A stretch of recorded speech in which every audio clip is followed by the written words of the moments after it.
You're listening to the Renegade Blitz podcast, a podcast for Steelers fans by Steelers fans. Follow us on Twitter at Renegade Blitz, read articles on renegadeblitz.com, and like us on Facebook. Disclaimer: this podcast was recorded on Wednesday, June 23rd, 2021. One day before the release of right guard David DeCastro and subsequent signing of Trey Turner to a one-year deal with the Pittsburgh Steelers. This also was before the announcement that Steelers training camp will take place at Heinz Field for the 2021 season. And minicamps have come and gone, and now the countdown to training camp awaits. Hi again, everybody. I'm Ty Polk. And I'm with Chris Ward. Welcome back to the Renegade Blitz podcast. And again, we thank you for over 100 subscribers on YouTube. And now we'd like to welcome Brian Batko. He's the Steelers beat writer for the Pittsburgh Post-Gazette and also one of the hosts for the North Shore Drive podcast. Brian, we thank you for coming on the show. Yeah, what's up, Ty? What's up, Chris? No problem, guys. Happy to do it. How are you guys doing? Good. This is the slow point of the NFL offseason, so we're just hoping to get through these next few weeks till training camp, and we still don't know where it's going to be in Latrobe or Heinz Field. So it should be interesting to see where they end up having it. Yes, I would like to know myself, but hey, maybe by the time this posts, we'll get some clarity. Yeah. And there's so many stories coming out of minicamp for the Pittsburgh Steelers, but the one that has attracted most of the interest out of the fan base is the first round pick, Najee Harris. He was working on the field so hard that running backs coach Eddie Faulkner told him to go home. How much has he impressed you in your time at minicamp? Yeah, I'll tell you what. I mean, he's been impressive physically, of course. I mean, that's what you're always going to expect out of a first round pick and first running back drafted in any year. He was just so impressive and so polished in all the interviews that we've done with him as well. You know, whether it was draft night, biggest night of his life, he's got a ton going on. He still has to answer questions from jabronis like me. And then his introductory news conference down on the South Side, which was through Zoom, of course. And then when we got to talk to him after rookie camp, which I would call now is kind of like the famous Najee Harris interview where he jokingly called us boosters and, kind of put a fellow beat writer on blast about asking him his one-handed catching abilities. So, you can see why the Steelers fell in love with him and why Kevin Colbert said on draft night that they were ecstatic that he was there for them at 24. And really, it's been a tone shift because, of course, as always with Steelers Nation, there was a lot of talk about the offensive lineman, but there's been so much gushing reports about Najee Harris. Even people who were the loudest proponents for that offensive lineman have seemingly halted their, speech, I guess, for lack of a better term. Yeah, I was always on board with them taking a running back in the first round. I thought they clearly needed an upgrade. And while there was a lot of different components that went into the running game struggling the way it did, as is always going to be the case when you finish last in the league, I think one of the biggest dynamics was just the lack of an explosive ball carrier. And James Conner, for everything he did in his 4 years of service to the Steelers and 8 years of service, I guess, to football in Pittsburgh. And I covered him in many of those seasons. It just seemed like he had lost the step by the end of it, fellas. And Najee Harris is going to come in here, you would hope, with some juice in his legs, although maybe that's part of the reason Eddie Faulkner and company are telling him to go sit on the couch and watch some TV every once in a while, because you got to stay fresh. He doesn't know what a Latrobe summer is like. Maybe none of us are going to see a Latrobe summer again this year, but you have to think that Camp Tomlin, wherever it's going to be, is going to be grueling for the rookie, even coming in from Tuscaloosa. Yeah, another guy that has had huge praise in OTAs and minicamp is Dwayne Haskins. Mike Tomlin seems like he's a big fan of him. I believe they have the same agent. Ben Roethlisberger had unprompted, praise for Haskins, his natural ability to throw the ball, which is pretty surprising because Roethlisberger sometimes, for a young quarterback, doesn't really give praise openly like that. But what have you seen from Haskins during OTAs and minicamp? Yeah, it's interesting that the Ben comments certainly got a lot of play, and rightfully so, because as you mentioned, he's more likely bristled than fallen over himself with praise whenever they bring in a new guy. Perhaps it's different that this wasn't a draft pick. This was someone signed off the scrap heap, essentially, or signed off the street, at least. And maybe Ben sees it as in his best interest and good for Dwayne if he kind of pumps up his confidence. But I mean, hey, it's not surprising that the Steelers want to take a long look at him, right? And have clearly liked what they've seen from a poise and maturity standpoint, which was probably the biggest questions with him, although it's certainly a big question too, whether he can, kind of think the game when he's out there, because that was an issue with Washington. His accuracy struggles too. But hey, what kind of quarterbacks have the Steelers gone after really in the Ben era when they look for his backups? Aside from Josh Dobbs, it's been the big, strong-armed, strapping pocket passers who put up huge numbers in the major conferences, whether that was Landry Jones, Mason Rudolph, even a couple of the guys that they brought in from the couch, like a Zach Mettenberger. Haskins fits that mold too. Will he work out better than some of those guys? Will he not even make it as far as some of those guys? That remains to be seen. But it seemed pretty clear to me that they saw him as someone who had a higher ceiling than, say, Duck Hodges. Matt Canada made waves in the media by saying the simple sentence in one of his press conferences, "We're going to do what Ben wants to do." And naturally, everyone went crazy. But my question for the first part is, how receptive has Ben at least appeared to be with this new offensive coordinator's system? Just the fact that he's been showing up is a good sign. No one really knew what to expect from OTA's attendance, especially veteran attendance, especially longest tenured player, future Hall of Famer quarterback attendance. And yet he was there for most of it, really seemed to be sinking his teeth into the process of, one, installing this offense, two, getting Najee Harris and the other rookies up to speed, and three, just trying to put really a bitter end to last season behind him. So I'm sure, maybe deep down, Matt Canada regrets a little bit of his phrasing or wording there. There's certainly no taking it back now, or, hey, maybe the guy's been around long enough that he just, he doesn't give a what. And, he put that out there either for Ben or for people to think that this offense isn't going to change as much as it is. So it's going to look different in a lot of ways, I think. But ultimately, the $1 million question is, what shape is it going to take,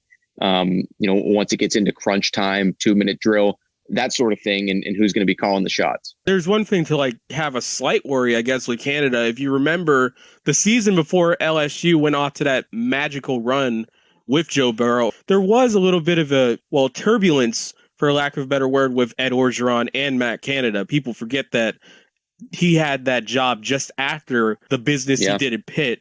Is there a worry that there could potentially be something like that in the future, where maybe Canada has to stamp his foot down with Roethlisberger?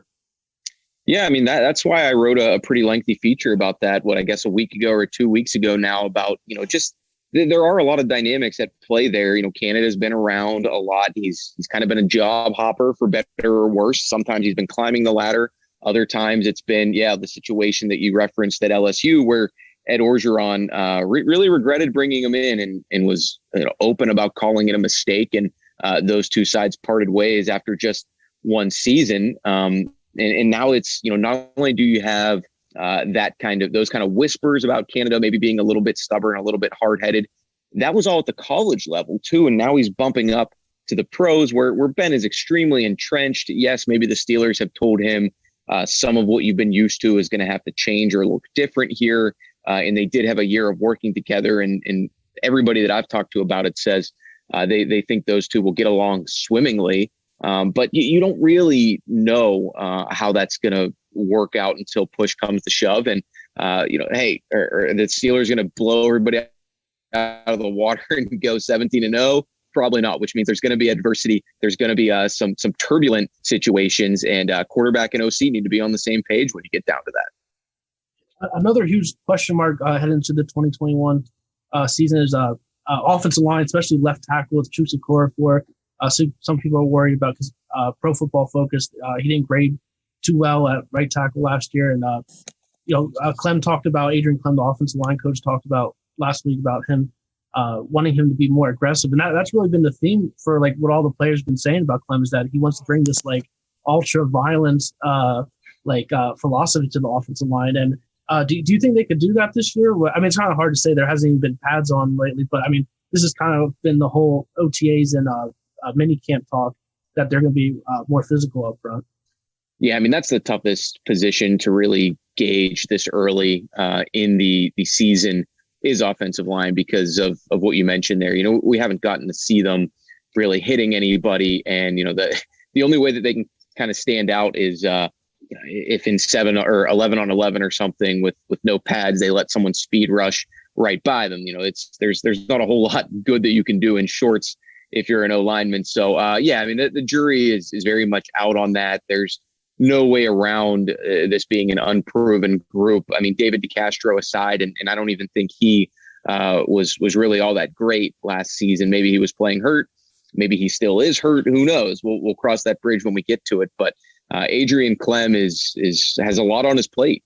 When you talk about a right tackle moving to left tackle, Zach Banner really getting another chance for his first season as a starter. Kevin Dotson being a full-time starter for the first time. And working in a new guy at center, taking over for a 3-time first-team All-Pro and Marquise Pouncey. So good luck to Adrian Clem.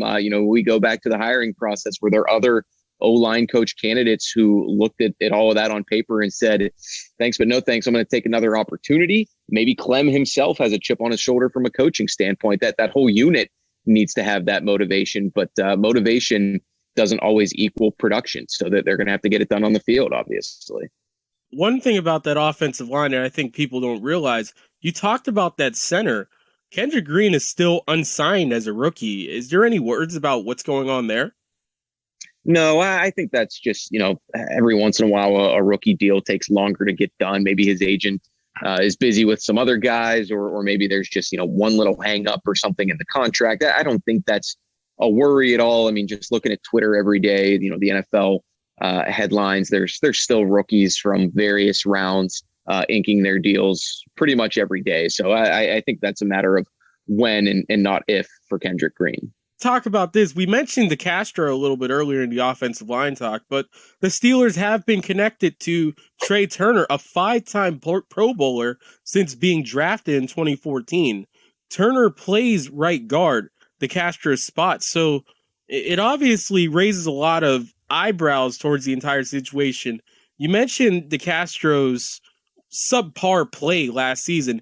Is there a possibility that Trey Turner could steal an O-lineman spot from DeCastro? I don't see that happening unless DeCastro really is injured badly and isn't going to be ready for the start of the season, or if there's something else going on with him that we aren't even privy to.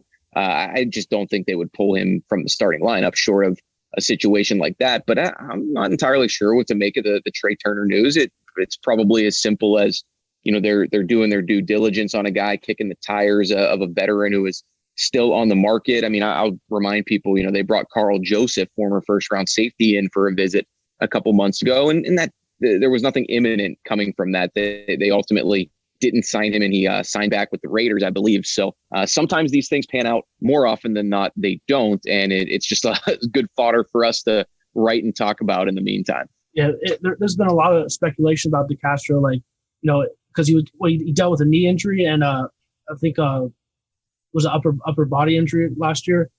I think an abdomen or something like that. But like people were speculating that he might retire or something like that, because I think he was worn out. I felt like last year, because didn't he have like a comment? I think it was after the Ravens game where he said why are we even doing this without the fans and stuff. I think the whole year really with the COVID situation, I think it took a toll on a lot of the players.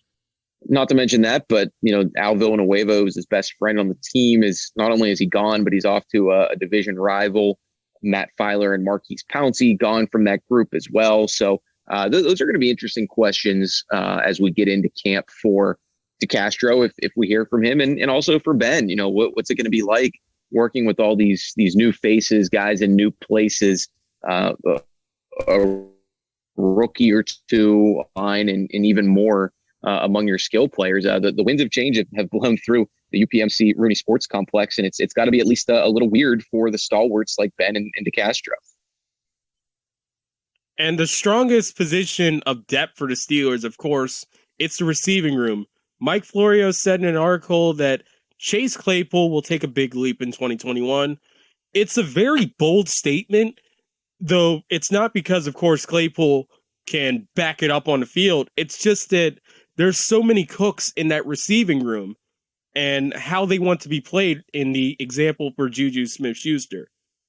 Do you think that Claypool will take that jump, or is it someone else that will take that over?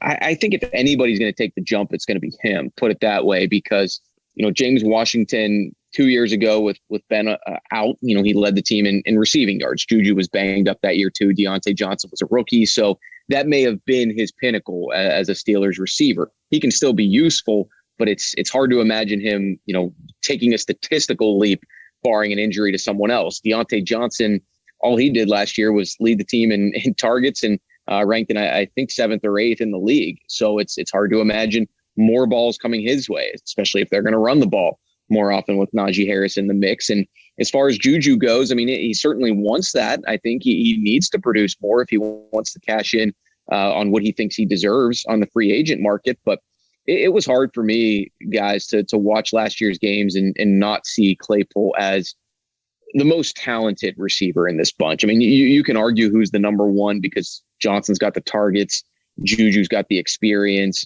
but I think Claypool has the best all-around skill set and can be the best friend to Ben because of what he can do stretching the field. So I'm with you, Ty. I think it's almost foolish to really bet on any Steelers receiver making this major statistical leap because there's so many of them. But I think if it happens for anybody, it will be a second-year Chase Claypool.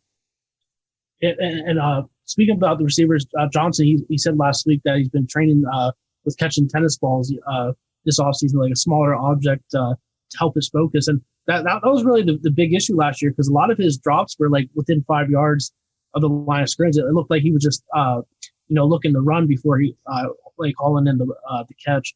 So he did improve late in the year last year when he came to catching the ball. So, I mean, it should be interesting to see how that develops this year because that was a big. I think I read a stat that they led the league overall as a team in drops last year. Yeah, they might have been second depending on where you look, but Deontay Johnson was definitely first with the most drops, and you never want that out of any of your receivers, let alone the guy who is getting the most targets. So that was a difficult stretch for him. I think you're right though, Chris, that after that Bills game when they sat him down, he did bounce back. I just think it's such a mental thing and such a mental part of the game for wide receivers that, hey, if you want to go catch tennis balls, great. If you want to catch a bunch of golf balls, great. Maybe you can do that in May and June and look amazing in terms of your hands. But for him, I think it just got in his head so much that I'm going to need to see it in the real games. And you're right. I mean, there's some fundamentals to drill there too. He mentioned that aspect of trying to turn and run with the ball before he hauled it in. Coming out of Toledo, he was known as a guy with really soft hands, a really natural catcher of the football. But you can get yips in baseball, you can get yips in golf. You can get yips as a receiver too. I mean, we saw Dante Moncrief 2 years ago just couldn't catch the ball anymore. Deontay Johnson didn't get quite to that level, but I think that's still a concern with him going into 2021. And the always chat happy Eric Ebron said that himself and new rookie Pat Freiermuth will feast when the Steelers elect to go in 2 tight end sets. So what's the focus of this offense? Is it going to be those 2 tight end sets, or are we possibly going to see still the 3 wide receiver sets, just trying to get as much able-bodied catchers out there? Yeah, I mean, I still think you're going to see mostly 11 personnel. That's pretty much the case across the league. Steelers really no different there. And Ebron also said those 2 are going to dominate when they're in there. But you just look at the roster and the pecking order, I think. And if anything, he and Freiermuth are going to be nice complementary pieces rather than the driving forces of this offense, the way that George Kittle is in San Fran, or I guess you could argue Travis Kelce is in the Chiefs pass catching core. So, hey, it certainly helps. I think Freiermuth is going to be an upgrade over what Vance McDonald was bringing to the table last year. I think there's a reason he probably decided to hang up the cleats after the 2020 season. Talk about, I mentioned James Conner earlier, lost a step. I think Vance McDonald lost several steps. So you've got an interesting duo there.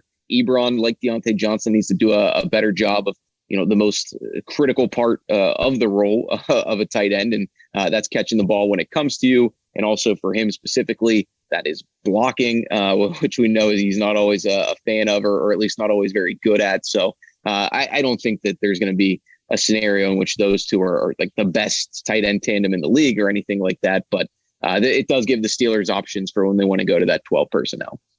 And last week at minicamp, replacing Mike Hilton was a big topic, or that role that he filled, or that he played with, stopping the run and being a good blitzer. So it seems like James Pierre is going to be like the outside corner. Like they're still trying to figure out with Campin Sutton because he could possibly move inside. But I read there's a bunch of players, Shakur Brown, Arthur Millette could be possibilities. But I saw a couple of reporters said that Antoine Brooks is kind of like the favorite at slot corner heading into at least training camp. I don't know that I would say Antoine Brooks is the favorite. I think he's the guy who has the most experience there in this system, because the rookies, Shakur Brown and Trey Norwood, obviously they weren't in Pittsburgh last year. They weren't even in the NFL. Arthur Millette, the kind of under the radar veteran that they brought in who was with the Jets the past couple seasons. Yes, he has NFL experience, but he's just now learning his way around the Steelers defensive system. So those are good things for Antoine Brooks to have a leg up right now, but this is still the same guy that, struggled to get on the field in his rookie season. Not that that's uncommon. It's the inside track maybe for Antoine Brooks right now. Someone like James Pierre, consider him a wild card if they can't keep him off the field at outside corner. And then you got to move Cam Sutton back inside and go from there. Who do you think will be the Steelers' number one slot corner? Man, that's a tough one. I'm going to go with, I guess I will just go with Antoine Brooks based on what we know at this point. But, you could pretty much throw a dart at 5 or 6 names at this point. One thing that we talked about in our last podcast with Chris Carter of DK Pittsburgh Sports was the possibility of the Steelers signing former Colts safety Malik Hooker. Now, we did talk about Carl Joseph earlier, and that was kind of just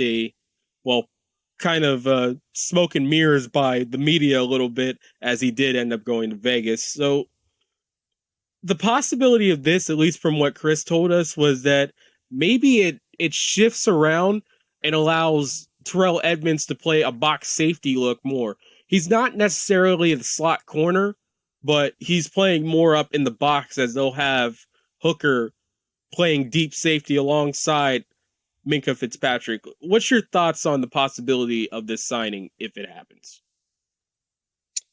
I mean, I think that's an interesting idea, but to me, if they bring in Hooker, it would just be for depth and a backup role behind Minkah Fitzpatrick. They really haven't had a good number 2 free safety as long as I've been covering the team, whether it was Cam Kelly or Sean Davis. So, I'm not sure it's really the ideal fit for either side here, the Steelers or Hooker, and he might opt to go somewhere where there isn't an established 2-time All-Pro at that same position. But never hurts to have chess pieces in there, as Mike Tomlin calls them. And you have to imagine that a local guy, an Ohio State guy like Malik Hooker, Tomlin's probably liked him for a long time.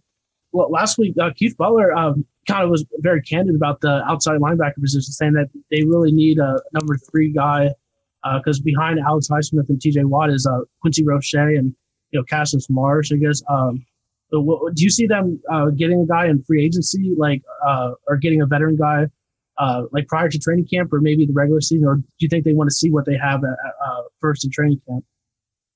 I think they're going to want to see what they have. I mean, it does seem like if you were putting odds on any position for them to add to, outside linebacker would have to be up there. But, it seems like they do kind of enjoy Cassius Marsh's playing style and his mentality. And I thought from the beginning that Quincy Roche was a little bit of a steal there in the 6th round. So I'd like to see what he can provide come camp, and whether he can be the next, kind of Ola Adeni, Tuzar skipper type who's making plays left or right at St. Vincent or, wherever they hold camp and then backs that up in the preseason. And another potential breakout player that was mentioned around the national media circles, this time with CBS Sports, Jason LaCanfora tabbed Alex Highsmith as the AFC North's breakout player next season. To paraphrase what LaCanfora said, he kind of put it down to the uncertainty of the front seven with the return of Devin Bush from his knee injury, Vince Williams getting cut, then re-signing, and then, of course, Robert Spillane. That was one of the reasons that he pegged Highsmith for this leap. Do you agree with that statement? I like Highsmith, but I don't think I'm ready to go there just yet. I mean, it's only going to be year 2 for him. It's not like he was tearing it up once he became a starter last season after Bud Dupree went down. So I'm cautiously optimistic, I think. I feel like if you're expecting some huge, breakout season from him with, double-digit sacks or, anything like that, basically doing what Bud Dupree had finally managed to do the last couple seasons, I think you might be a little bit disappointed. Although I don't think that Alex Highsmith is a scrub or anything like that. I think he'll get his chances and he'll make some plays for this pass rush. But we still just have to keep in mind that he's a 3rd-round guy last year and he's only going into his 2nd season. There's been a lot of talk about the big issues with the Steelers, and of course, Najee Harris was one of the big talking points. And I wanted to ask about the running backs. Was there any under the radar running back? There was a lot of mentions of Kalen Ballage during the OTAs, but I was searching around for more information about the running backs and their progress with Eddie Faulkner. I couldn't really find anything. Well, it's kind of like the O linemen. I mean, they're not really getting a chance to show, the key parts of the position. You're not really doing inside run and stuff like that in OTAs and minicamp. So those guys will get a chance to, kind of sort themselves out come preseason. And that's also a position too, where it's, you can make a play here or there, but there's just so much competition. And now clearly a lead dog in Najee Harris that it's, somebody, there's probably going to be a pretty decent player left out in the cold there. I think if you're a Steelers fan who, if you want someone to root for in that whole thing, I think you'd love to see Anthony McFarland kind of rise to the top, relatively speaking, rise to the top of the backup heap, because he does bring something different, and that's that game-breaking speed. Who flew under the radar in terms of like your eye watching them at mini camps, and who are you looking forward to see more in training camp? I think Trey Norwood is one for me, the 7th-round pick out of Oklahoma, defensive back. Not someone that got talked about a lot by virtue of being such a late-round pick, but a guy who, we were talking about, the slot corner discussion. He's going to have a chance to get his name into the ring. So different player than Mike Hilton is, but he had ball production in college, and he'll get a chance to do that now here in the preseason. We mentioned at the beginning of the show where everyone's just waiting to hear about whether the Steelers will have training camp at St. Vincent College or Heinz Field. I've been seeing some people saying they expect maybe by the end of this week. What's the big holdup right now, do you think?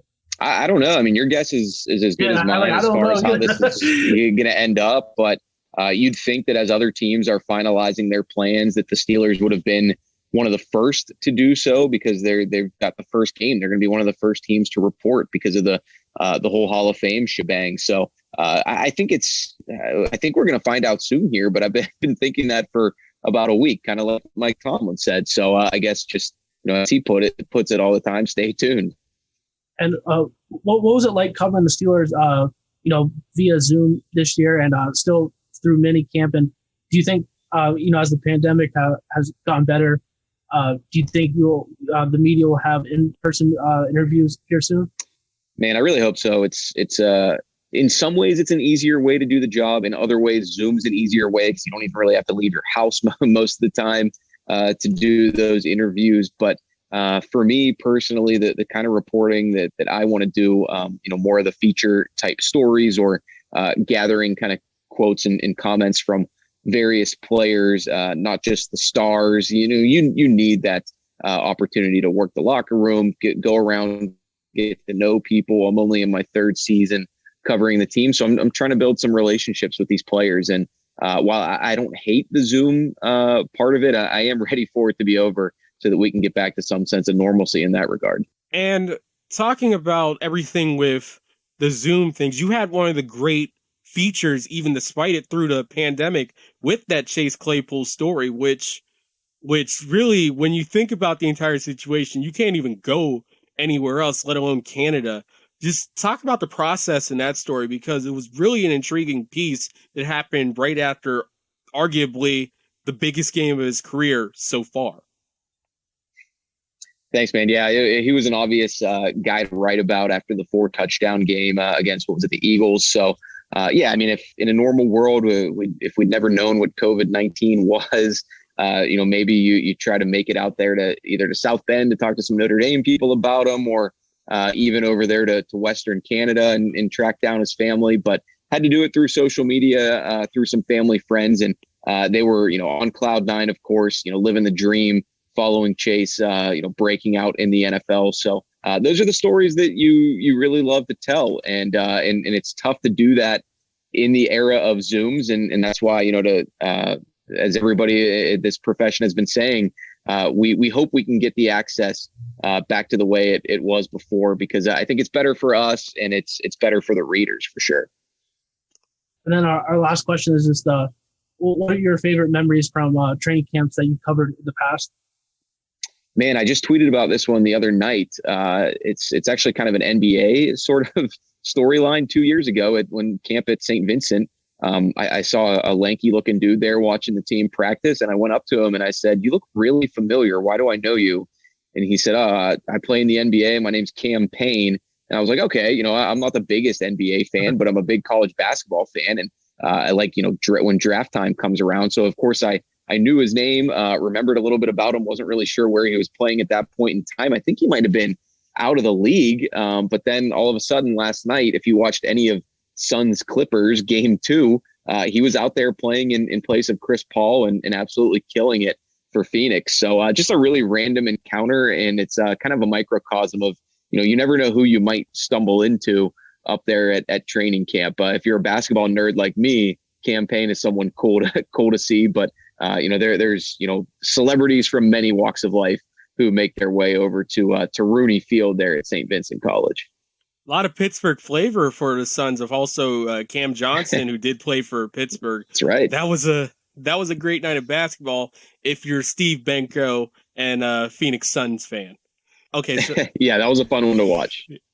And also, I wanted to talk about my favorite memory. It was actually meeting you for the first time in Greensburg. I mentioned it a little bit in the show, but it was an opportunity to meet some of the reporters. There was also Kevin Gorman. It was just nice to see like the behind the scenes, a lot of like what goes on with radio around this town, because it's always an interesting situation to see these reporters out there. You see their articles, and then you see them in person. It's sort of like, in a way, for a sports nut like myself, it's like, oh wow, this is pretty cool.